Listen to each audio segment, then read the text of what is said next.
What's up, y'all? We are back. This is episode 8. This marks 1 week doing this, so we're going to continue doing it. We're coming tonight out of Matthew chapter 8, and this is a chapter a day in less than 10 minutes. So we'll get straight into it. This is Jesus performs many miracles.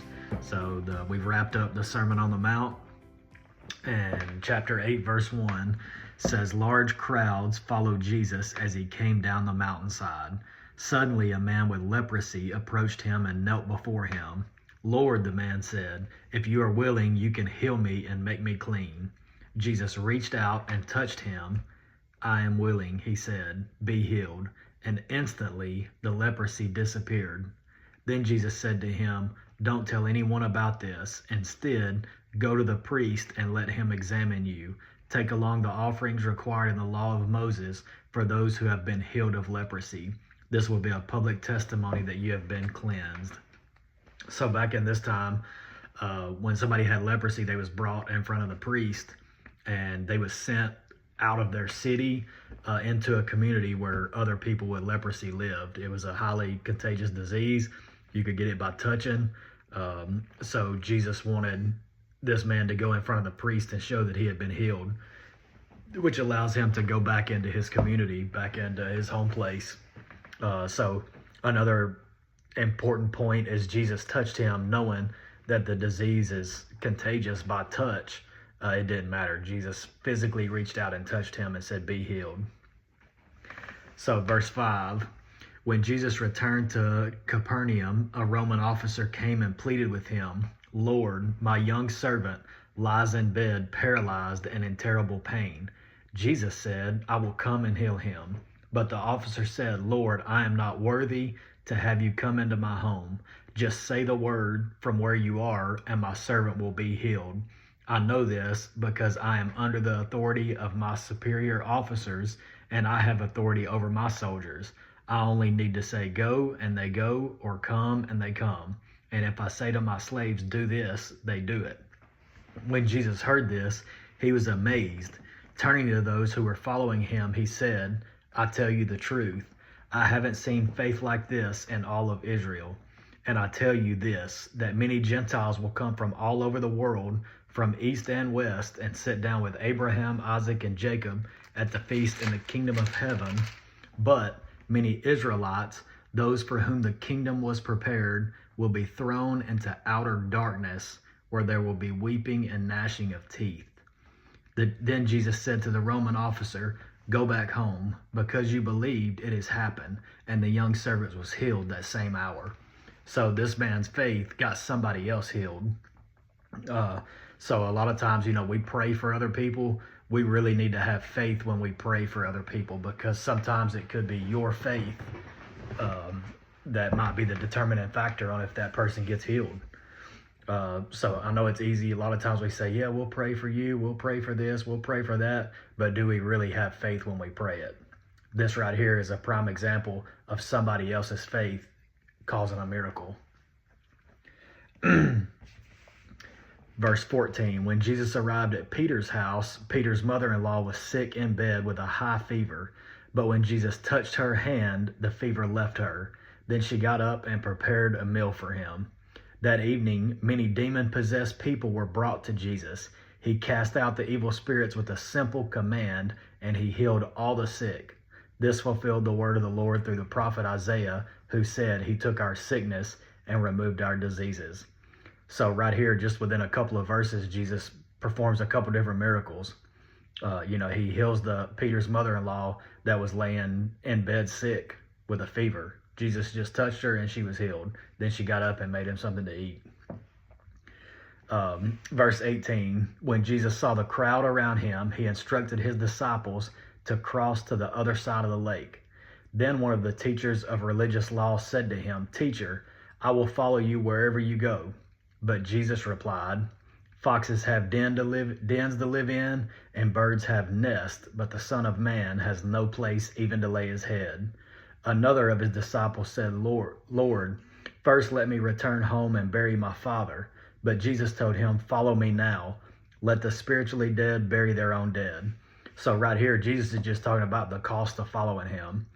Sometimes it costs you friends, sometimes it costs you, popularity, or sometimes it costs you your previous life or the life that you think you want to live. Stuff changes whenever you decide, like, hey, I'm following Jesus at all cost. So Jesus is trying to tell them here, like, hey, it's tough, but it's worth it. Verse 23, then Jesus got into the boat and started across the lake with his disciples. Suddenly, a fierce storm struck the lake, with waves breaking into the boat. But Jesus was sleeping. The disciples went and woke him up, shouting, Lord, save us. We're going to drown. Jesus responded, why are you afraid? You have so little faith. Then he got up and rebuked the winds and the waves, and suddenly there was a great calm. The disciples were amazed. Who is this man? They asked. Even the winds and waves obey him. So here we have the disciples that's been following Jesus. They've heard the Sermon on the Mount. They've seen all these miracles be done. And then they get in a boat, which all of them were experienced fishermen. So, you would think they're not sitting out during a storm. The storm came up all of a sudden, which this is the Sea of Galilee. So it's known to have storms pop up out of nowhere. It's kind of down in a valley. I think the Sea of Galilee is like 13 miles. I'm trying to think. 13 miles long and 8 miles wide. So, and it's in a ravine where winds can pick up and it can have 20-foot swells all of a sudden. So they're crossing to the other side, and Jesus is on the boat asleep. I'm sure he's tired. He's performed all these miracles, and a great storm comes up. And automatically, instead of them having faith because they have Jesus on the boat with them, they've experienced all of these miracles in real life and in real time, they get scared because the waves come up. They're stuck in a storm. So they wake Jesus up. Jesus is just sleeping through it. He wasn't concerned with it. So, they wake him up. Lord, save us. We're going to drown. And then he's saying, why are y'all afraid? You don't have faith. And then he got up and rebuked the winds and the waves, and it stopped. So they were amazed. They was like, who is this man? Even the winds and waves obey him. Verse 28, when Jesus arrived on the other side of the lake in the region of Gadarenes, 2 men who were possessed by demons met him. They came out of the tombs and were so violent that no one could go into that area. They began screaming at him, why are you interfering with us, Son of God? Have you come here to torture us before God's appointed time? There happened to be a large herd of pigs feeding in the distance. So the demons begged, if you cast us out, send us into that herd of pigs. All right, go, Jesus commanded them. So the demons came out of the men and entered the pigs, and the whole herd plunged down the steep hillside into the lake and drowned in the water. The herdsmen fled to the nearby town, telling everyone what happened to the demon-possessed men. Then the entire town came out to meet Jesus, but they begged him to go away and leave them alone. So the town right here, first the demon-possessed men, they thought Jesus was there to torture them, but he wasn't. You would think, these demon-possessed men, they wasn't, like modern-day Christians.